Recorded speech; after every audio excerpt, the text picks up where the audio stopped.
Hi students, welcome to my channel KGN classes.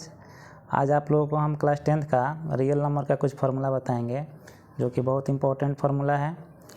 देखिए, आपका पहला क्वेश्चन है कि यूक्लिड विभाजन से दो संख्याओं का एचसीएफ निकाला जाता है। यानी कोई भी दो संख्या हो तो यूक्लिड विभाजन से हम क्या करेंगे, उसका एचसीएफ निकालते हैं। और इसमें यूक्लिड विभाजन बताता है ए बराबर बी क्यू प्लस आर, ए बराबर बी क्यू प्लस आर बताता है।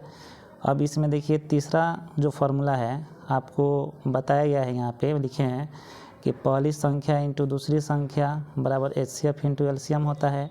अब यहाँ से तीन और फार्मूला निकल जाता है।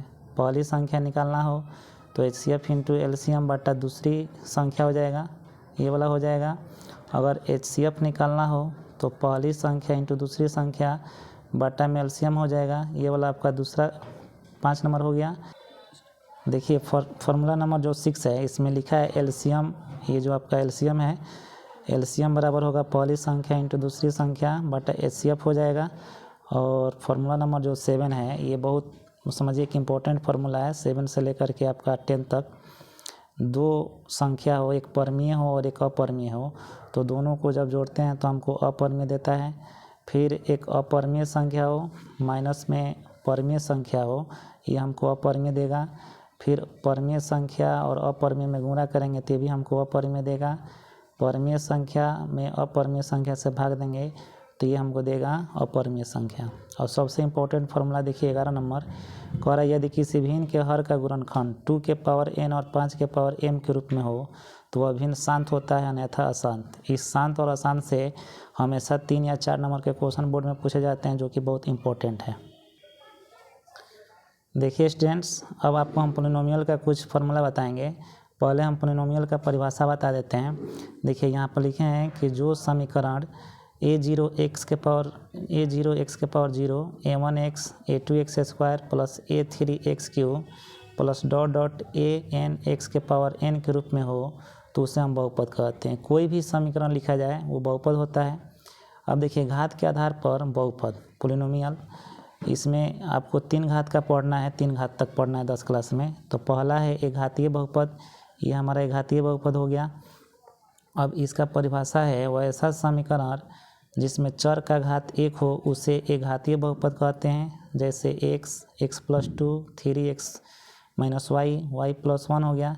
तो देखिए इसमें जो भी चर है इसमें सबका जो घात है कितना है तो 1 दिया है, तो इसको हम लोग घातीय बहुपद कहेंगे। इसी तरह से द्विघातीय बहुपद, तो द्विघातीय बहुपद हमारा ये हो गया। और इसका परिभाषा हुआ वैसा समीकरण जिसमें चर का घात 2 हो उसे हम द्विघातीय बहुपद कहेंगे। एग्जाम्पल में यहाँ लिखे हैं x square minus 1 3x square plus 2x plus 1। इसमें हम देख रहे हैं कि सब में क्या है, जो चर का घात है अधिकतम घात है 2 है, तो इसको हम लोग द्विघात बहुपद कह सकते हैं। अब देखिए त्रिघात बहुपद वैसा समीकरण जिसमें चर का घात 3 हो तो उसे त्रिघात बहुपद कहा जाता है। और एग्जाम्पल में यहाँ पर समीकरण हम लिखे हैं, ये सब के सब त्रिघात बहुपद के एग्जाम्पल हैं। अब देखिए एक और होता है शून्य घात का बहुपद, वैसा समीकरण जिसमें चर के घात शून्य हो उसे हम शून्य घात का बहुपद कहेंगे।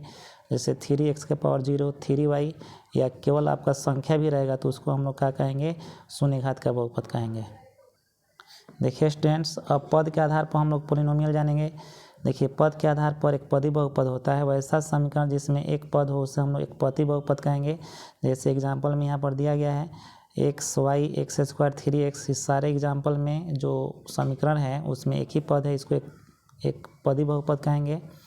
दूसरा है द्विपदी बहुपद, वैसा समीकरण जिसमें 2 पद हो उसे हम द्विपद बहुपद कहते हैं। यहाँ देखिए एग्जाम्पल इसका लिख दिए हैं, प्रत्येक एक समीकरण में 2 आपका पद है तो इसको हम लोग द्विपद बहुपद कहेंगे। अब तीसरा हम लोग को पढ़ना है त्रिपदी बहुपद, वैसा समीकरण जिसमें 3 पद हो उसे हम तीन पदी बहुपद कहेंगे। जैसे 3x square 4x plus 1 x square plus 3x minus 1 y square plus 2y plus 4, ये सारे के सारे क्या हैं तो हमारे ये त्रिपदी बहुपद के एग्जाम्पल हैं। अब देखिए बहुपद पहचानने का तरीका, जिस समीकरण में चर का घात ऋणात्मक हो, भिन्न यानी बट्टा में हो, रूट में हो यानी जिसका वर्गमूल नहीं निकलता हो, वह समीकरण बहुपद नहीं होता है, बाकी सब का सब बहुपद होता है। देखिए स्टूडेंट्स, अब आपको हम कुछ इसका फॉर्मूला बताएंगे। द्विघात बहुपद का मूल यदि अल्फ़ा बीटा हो तो मूलों का योग होता है अल्फ़ा प्लस बीटा और इसका फॉर्मूला होता है आपका -b/a। फिर दूसरा है यदि द्विघात बहुपद का मूल अल्फ़ा बीटा हो तो मूलों का गुणनफल अल्फ़ा इंटू बीटा बराबर c/a होता है। और फिर आपका यदि त्रिघात बहुपद का मूल अल्फ़ा बीटा गामा हो तो मूलों का योग alpha plus beta plus gamma और ये होगा -b/a। फिर है त्रिघात बहुपद का मूल अल्फ़ा बीटा गामा हो तो दो मूलों के गुणनफल का योग alpha beta plus beta gamma plus gamma alpha बराबर c/a होता है। फिर देखिए यदि त्रिघात बहुपद का मूल अल्फ़ा बीटा गामा हो तो मूलों का गुणनफल होगा alpha beta gamma equal -d/a होता है। अब देखिए द्विघात बहुपद का समीकरण होगा x² minus alpha plus beta into x plus alpha into beta. आप बराबर में 0 भी लगा सकते हैं। और त्रिघात बहुपद का समीकरण होता है x³ minus alpha plus beta plus gamma into x² plus alpha beta beta gamma plus gamma alpha into x minus alpha beta gamma equal 0 होता है। ये हमारा त्रिघात बहुपद का समीकरण होता है। और देखिए सबसे इम्पोर्टेंट आपका ये फॉर्मूला बता रहे हैं, ये पूछता है एक घातीय बहुपद का व्यापक रूप क्या होता है तो ax प्लस b होता है। और द्विघात बहुपद का व्यापक रूप होता है ax² bx प्लस c होता है। और त्रिघात बहुपद का व्यापक रूप होता है ax³ plus bx² plus c plus cx plus d बराबर 0 होता है। आज के वीडियो में स्टूडेंट इतना ही। उम्मीद करता हूँ कि ये जो फॉर्मूला बताएं आपको समझ में आया होगा और आप इसे नोट कर लेंगे और इसको याद कर लेंगे, क्योंकि एग्ज़ाम के व्यू से बहुत इम्पोर्टेंट है। और अगला जो फॉर्मूला है नेक्स्ट वीडियो में आपको हम बताएंगे।